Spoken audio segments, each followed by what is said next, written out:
It just makes you smile when you watch 7-year-old Mary Burton Wilkins playing outside with her younger brothers, Walt and McCoy. She's happy and healthy and full of joy. She was a beauty from birth. She was the most beautiful baby I've ever seen. She had the widest blue eyes. And she came out super alert and ready to conquer the world. She surely had conquered her parents' hearts. Danielle and Walt's firstborn child seemed perfectly healthy until her 9-month well check, when the doctor heard a heart murmur and sent them to a pediatric cardiologist. We found out that she had a large hole in her upper chambers of her heart. The worst part of the story is that he said, she's 9 months and we're just gonna have to wait until she's old enough to see if we can fix this. And he said that's probably gonna be more like 4.5, 5 years old.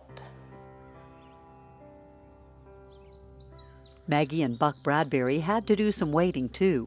Maggie was just 24 weeks into her pregnancy when they learned there was a problem with baby May's heart.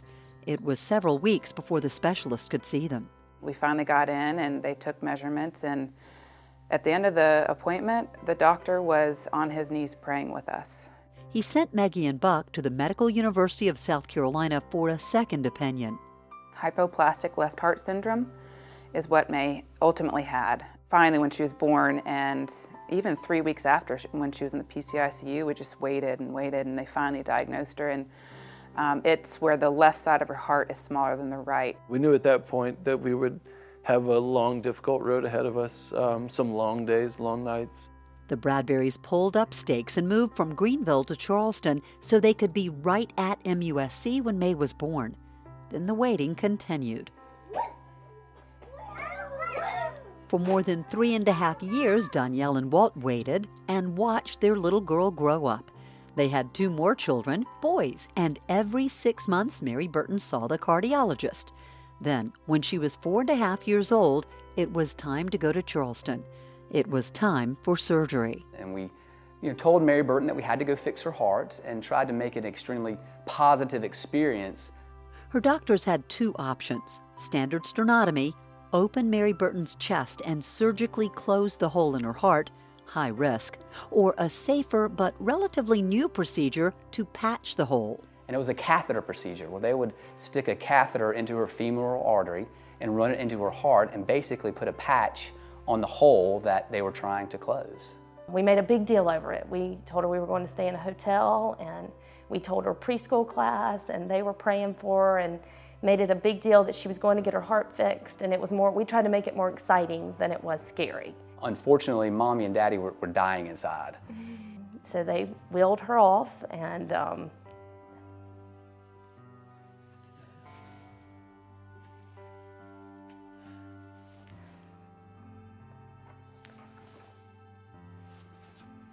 it was very hard to watch your little girl get wheeled off. For the Bradburys, delivery day meant that surgery on their newborn daughter would soon follow. We had a jawbone jam box in the delivery room with us, and on Pandora the song that was playing was Bob Marley, "Everything's Gonna Be All Right." Maggie had carried full term, and May was born at 9 pounds 2 ounces. When she came, it was great and amazing, and they took her right away, though. I wasn't able to hold her. It was important for them to get lines in through her tummy, and that took about 2 hours. May was beautiful, and she looked perfectly healthy. So at 3 weeks old, she had her first open heart surgery and was made much more healthy.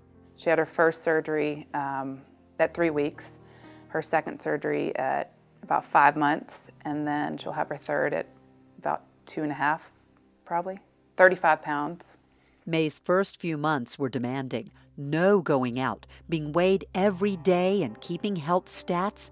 But after her second surgery, the Bradburys were able to enjoy a place called normal. We were able to travel with her. We were able to do things. And now we wake up and we don't have to think about heart this, heart that. It's just May. And it's a new norm for us. She's great. She's in preschool 3 days a week right now and getting along with and running around with the other children. We have one surgery looming, but After that, there's not any more. Mary Burton Wilkins isn't likely to need any more surgeries, but that one she had 3 years ago was tense. Once she was under anesthesia, doctors discovered the hole was bigger than expected. I went to the chapel when they told us that we had a 50-50 chance for it to work. And did a lot of praying, and Walt did too. I went back up into the waiting room because I just felt like I wanted to be as close to Mary Burton as I could, and I think Danielle stayed in the chapel praying some more. I remember my cell phone rang, and it was Walt. I was like, this is going to be our answer. And he said, it worked, it worked. She's going to be fine. We got the call, and it was as if we had just won the World Series in there. She has a happy, normal little heart. The heart actually grows over this patch, and so it completely seals. And her heart is normal now. It's amazing.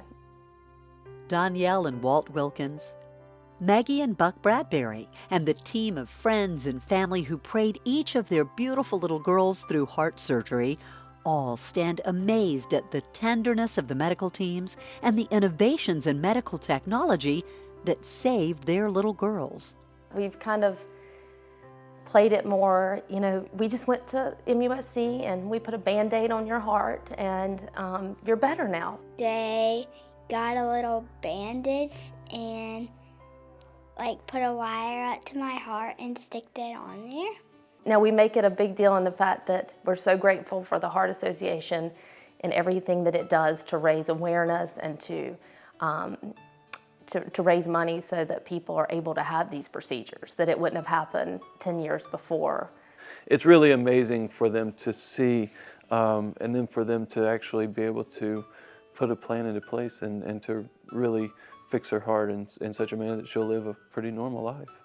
In the next 5 years, we know there's going to be so many advances in heart surgery and what's going to be available to children like May and Mary Burton. And so we can't stop now. We've got to continue giving, donating, and researching and devising new operations, new procedures, because it's saving lives and it saved ours.